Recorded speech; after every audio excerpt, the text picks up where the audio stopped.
Écoutez ce que peut faire la puissance de l'argent du pétrole algérien. L'Algérie a des capacités militaires très importantes. Tous ceux que nous avons auditionnés nous l'ont dit. Les exercices conjoints qui ont été faits entre la France et l'Algérie avant que certaines tensions ne naissent ont permis de restituer ce retour d'expérience sur un niveau de qualification très nettement supérieur.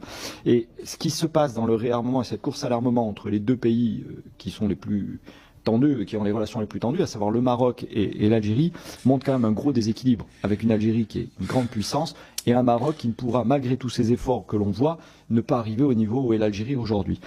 Le chef de la marine française fait une comparaison entre l'armée algérienne et l'armée marocaine. Et il conclut froidement que l'armée marocaine ne pourra jamais atteindre le niveau de l'armée algérienne. Mais là, c'est abusé. C'est aberrant, parce que lorsqu'on regarde les progrès fulgurants de l'armée marocaine ces 10 dernières années, en modernisation, en doctrine, en interopérabilité, en projection régionale, on comprend vite que ce discours n'est pas neutre. On peut même qualifier ces propos de complaisants. Complaisants face à l'Algérie, une armée qui reste une ancienne de la maison française, formée, structurée, équipée dans une logique historique de dépendance.